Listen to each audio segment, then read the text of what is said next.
முன்பொரு காலத்துல ருத்ரசேனா சாம்ராஜ்யத்தை ராஜ் பகதூர் என்பவரு ஆட்சி பண்ணிட்டு வந்துட்டு இருந்தாரு. ஒரு நாள், அரசரே, தங்களை காண ஒருவர் வந்திருக்கிறார். சரி, வரச் சொல்லுங்கள். யார் நீங்கள்? உங்களுக்கு என்ன வேண்டும்? வணக்கம் அரசரே. நான் உமது ராஜ்யத்திற்கு உட்பட்ட ஜோனாபூரி ஊரைச் சேர்ந்தவன். எனக்கு ஒரு உதவி வேண்டும். கூறுங்கள், உங்களுக்கு என்ன உதவி வேண்டும்? அரசரே, எனக்கு மொத்தம் 3 மனைவிகள். என் வீட்டில் வேலை பார்ப்பவர்கள் 2 பேர்கள். நான் சென்ற மாதம் முழுவதும் வெளிராஜ்யத்திற்கு சென்று வியாபாரம் பண்ணி அதில் சம்பாதித்த பணம் மொத்தத்தையும் எடுத்துவிட்டு நேற்றுதான் வீட்டிற்கு வந்தேன். வீட்டிற்குள் நுழைந்தவுடன் என் 3 மனைவிகளும் 2 வேலைக்காரர்களும் இருந்தார்கள். வெகு நாட்கள் கழித்து வந்ததால் என்னை பார்த்து மகிழ்ச்சி அடைந்தனர். நான் சற்று ஓய்வெடுத்து வருகிறேன் என்று என் அறைக்குள் சென்றேன். ஓய்வு எடுத்துவிட்டு வந்து பார்த்தால் நான் கஷ்டப்பட்டு சம்பாதித்த மொத்த பணத்தையும் காணவில்லை. இந்த 5 பேரில் யார் எடுத்தார் என்பது எனக்கு தெரியவே இல்லை. நான் யார் மீது சந்தேகப்படுவது? என் 3 மனைவிகள் மீதா? இல்லை, இத்தனை வருடங்கள் என் வீட்டில் வேலை பார்க்கும் வேலைக்காரர்களா? யார் அந்த பணத்தை எடுத்தார்கள் என்று எனக்கு தெரியவில்லை. அதனால் தாங்கள்தான் எப்படியாவது என் படத்தையும் மீட்டுத் தர வேண்டும். அந்த ஒரு திருடனையும் பிடித்துக் கொடுக்க வேண்டும்.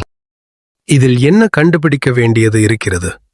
உங்கள் 3 மனைவியை விட்டுவிட்டு அந்த 2 வேலைக்காரர்களை மட்டும் விசாரித்தாலே போதுமே. அந்த பணத்தை யார் எடுத்தார் என்பது தெரிய வந்துடுமே. அது முடியாது அரசே. ஏனென்றால் அந்த 2 வேலைக்காரர்களும் என்னுடைய உயிர் நண்பர்கள்தான். அவர்கள் மீது சந்தேகம் பட்டாலும் நான் அவர்களுக்கு துரோகம் செய்த மாதிரி ஆகிவிடும். இதிலிருந்து நீங்கள்தான் என் பணத்தையும் மற்றவர்கள் மீது எனக்கு வேதனை ஏற்படாத மாதிரியும் திருடனை கண்டுபிடிக்க வேண்டும். சரி, அப்போது நீங்கள் ஒரு காரியம் செய்யுங்கள். நாளை அந்த 5 பேரையும் அரண்மனைக்கு அழைத்து வாருங்கள். அவர்களை நான் விசாரிக்கிறேன். சரி அரசரே, நாளை அவர்கள் 5 பேரையும் நான் அரண்மனைக்கு அழைத்து வருகிறேன். அன்று இரவு அரண்மனையில் அரசர் இளவரசரை காண அறைக்குச் சென்றார். எங்கே சென்றாய் என் செல்லமே? வா, நான் உன்னை காண வேண்டும். எங்கே ஒளிந்து கொண்டிருக்கிறாய்? இப்படி சிரிப்பு சத்தம் மட்டுமே அரசருக்கு கேட்டுச்சு. அந்த திசையில போன உடனே இளவரசர் அரசர்கிட்ட மாட்டிக்கிட்டாரு. எப்படி தந்தையே, என்னை கண்டுபிடித்தீர்கள்? உன் சிரிப்புதான் உன்னை காட்டிக் கொடுத்தது. சரி, நீ சென்று தூங்கு. நான் அழைக்கச் செல்கிறேன். அரசர் இரவு தூக்கம் வராமல் நாளை அரண்மனையில் என்ன தீர்ப்பு கொடுக்கப் போகிறோமோ என்று எண்ணிக்கொண்டே வெளியில் இருந்தார். அப்போது திடீரென இளவரசனின் சிரிப்பு சத்தம் ஞாபகம் வந்தது. உடனே அரசருக்கு யோசனை கிடைத்தது.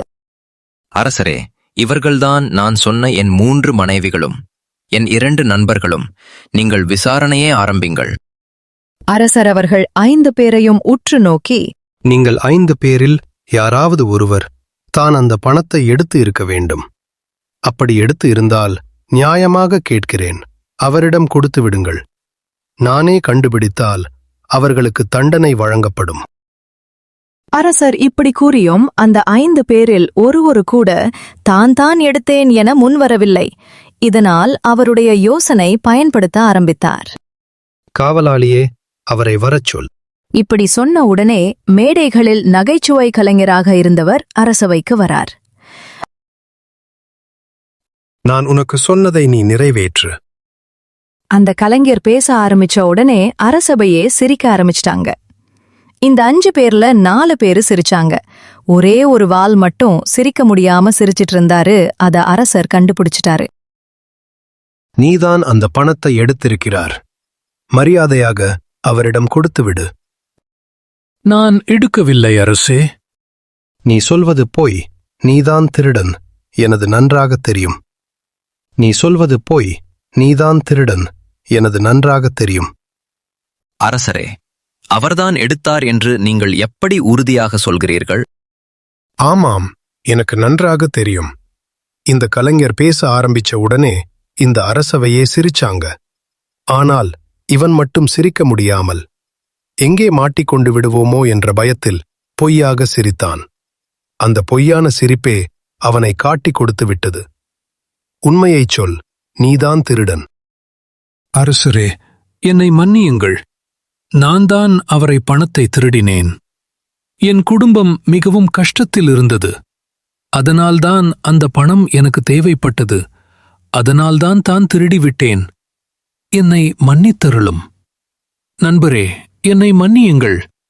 நான் குடும்பத்துக்காரன். என்னை விட்டுவிடுங்கள். அந்த பணத்தை உங்களிடம் கொடுத்து விடுகிறேன். நண்பா, இதை என்னிடம் சொல்லியிருந்தாலே நானே உனக்கு கொடுத்திருப்பேனே. இப்படி திருடித்தான் கொடுக்க வேண்டுமா? சரி, அந்த பணத்தை மொத்தத்தையும் நீயே வைத்துக்கொள். ஆனால் இது போன்று இனிமேல் செய்யாதே.